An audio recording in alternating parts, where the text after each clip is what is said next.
Rivers State, where the political standoff deepens as the House of Assembly refuses to meet with the peace panel set up by the Pan-Niger Delta Elders Forum. The committee, led by former Attorney General Kanu Agabi, had hoped to mediate tensions following threats to impeach Governor Siminalayi Fubara and his deputy, but lawmakers declined engagement, signaling that reconciliation may be far from reach. At the heart of this crisis are questions of governance, legality, and political will. Is the Assembly pursuing accountability, or is this a struggle for power? What role can elders and mediators play in all of this? Well, of course, joining this conversation right now is Dickson Iroegbu, is the chairman of the People's Democratic Party. He joins live from our Abuja studio. It's great to have you as always, Dickson. Well, you have really elevated me. I'm not the chairman of the People's Democratic Party. Oh, sorry, I meant member of the People's Democratic Party. Who knows? Thank you. Who knows? Maybe in future. But it's great to have you as always. Thank you. Thank you very much. All right, so let me get straight into it. All of these developments that we are seeing within your party, the PDP, and the questions and the controversy all around it with this recent development, I'd like you to speak on this briefly. What do you make of it? As a party member, are you concerned? Concerned about what exactly now?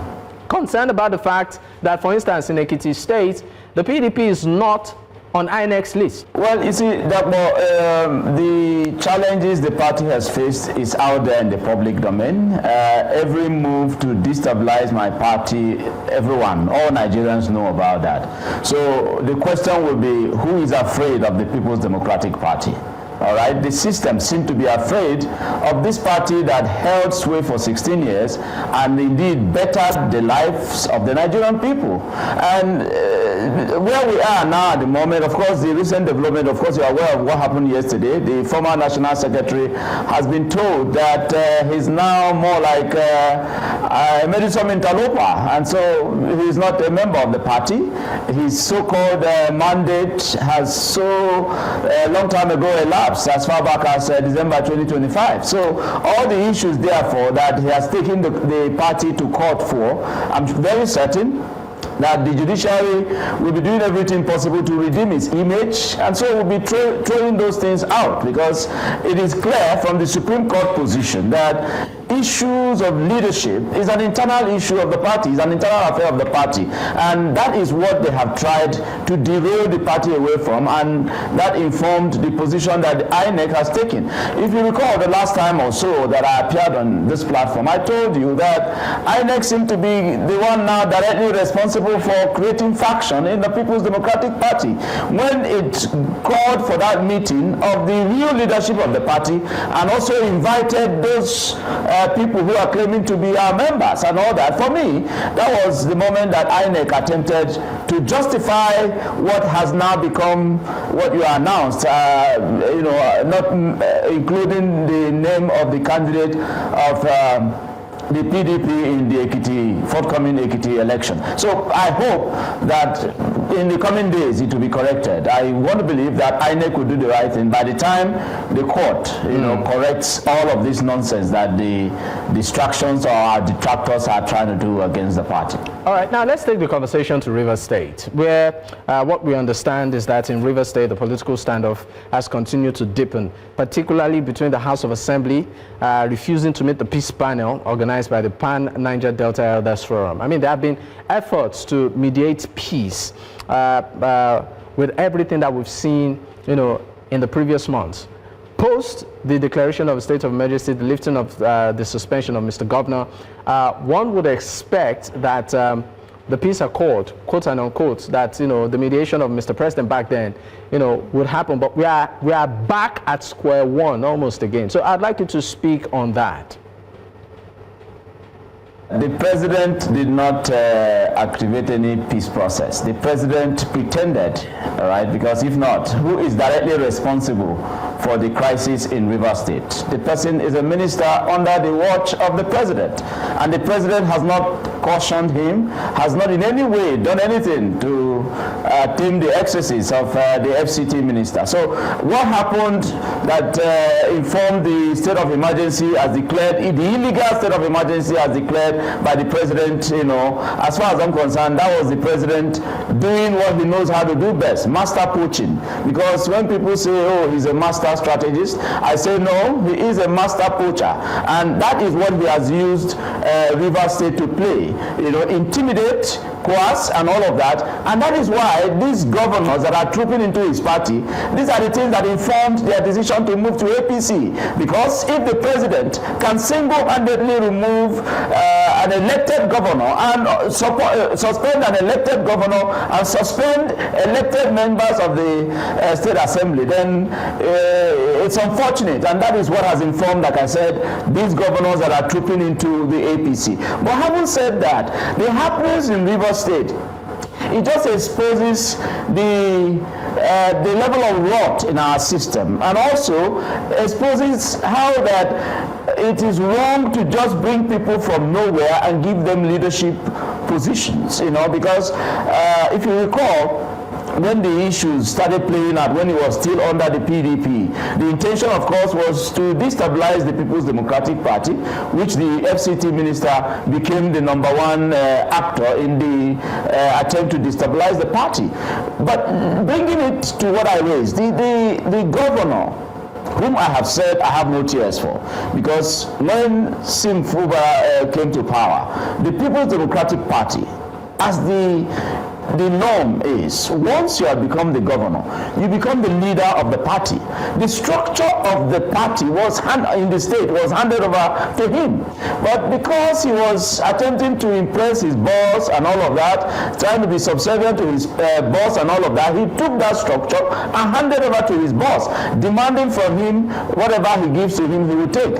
But he didn't realize that his boss has no plan to share the authority of being the boss of Rivers State, you know, with him. And so he took everything, and that was where the crisis, you know, started from. When he now started attempting to now assert his presence, that he has become governor and that he cannot take instructions and all of that from someone who made him governor from nowhere, because Sim Fubara had no platform before he became governor. He had no political platform. So it's given that Nyesom Wike single-handedly, enabled by the rot in our system, made him governor. Now that he became governor, he couldn't take charge. And then along the line, of course, he started listening to those who possibly were aggrieved that they were even not given a chance by Nyesom Wike when the process for the choice of who will become the next governor came up and all that. So he ran to them and now made friends with enemies of the man who made him governor and all that. And those people started feeding him the wrong, you know, moves. And those wrong moves, one, I have said, if I was governor and someone made me, my godfather made me governor, right? And I choose to fight, I will fight. Right, like Fubara, I will fight to the end. Sorry, I'm going to take you on that. I'm going to take you on that. Please hold on, Mazi. Hold on, Mazi. You said if you are governor, if you are in Fubara's shoes, and a godfather from somewhere was pretty much instrumental in you becoming governor. Before then, you really didn't have a political platform, no base, no background. You said you would fight to the end. You would fight your godfather and you would betray. If I choose, if his overbearing presence in the affairs of my governance I couldn't tolerate anymore and I choose to stop it, if I choose to fight, I would come out and fight. But if I choose to be loyal, I will be loyal to the end. My point is that at the time Fubara decided to fight, there was no plan. We thought he had a plan to indeed fight. He couldn't do the fight. Then also stay loyal. Sorry to interrupt you. What if part of the plan was to defect? I mean, it was a member of your party, the People's Democratic Party, before he left and moved to the APC, and was talking about protection. What if that was his plan?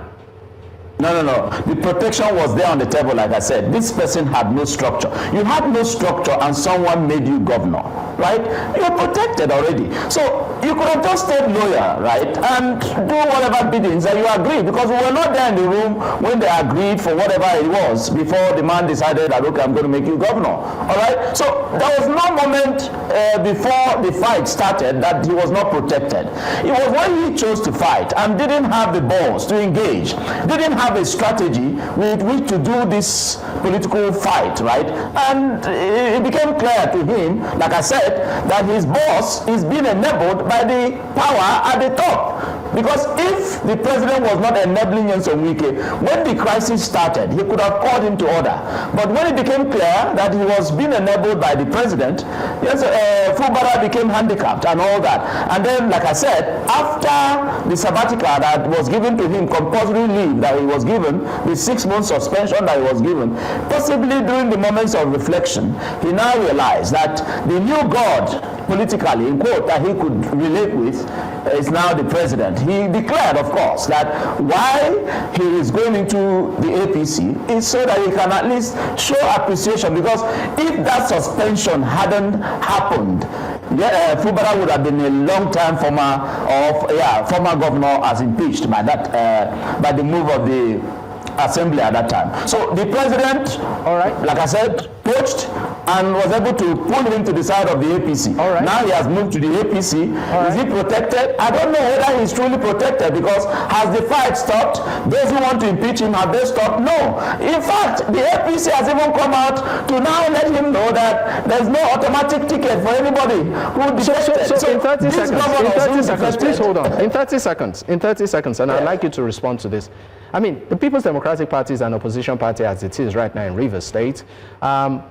As a member of the party and an observer of Rivers politics right now, what do you consider, or what do you predict as an eventual outcome? In 30 seconds.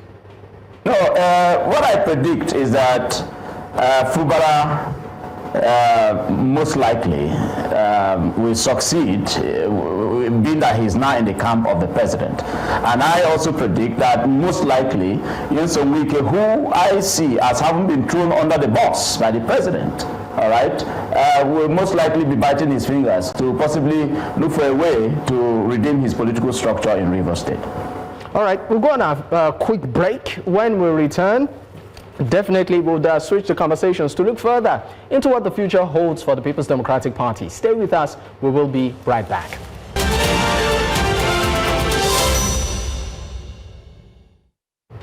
I still have Dickson Iroegbu, who is a member of the People's Democratic Party, joining live from our Abuja studio. It's been a pleasure having you, but before I let you go in 30 seconds, sir, the future of the People's Democratic Party, how confident are you? 30 seconds.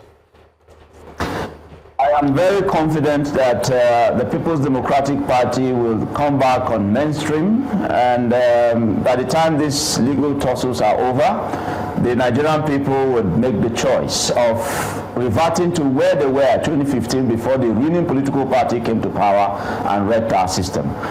They've done everything, attempting to even confine us to a one-party state, which we, in the People's Democratic Party, we are resisting by every means possible.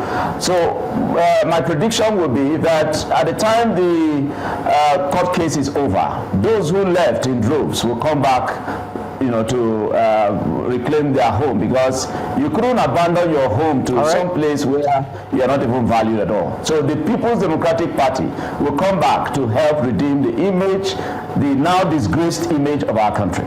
All right, thank you so much. It's been a pleasure having you, Mazi Iroegbu. Thank you once again for your time. Thank you.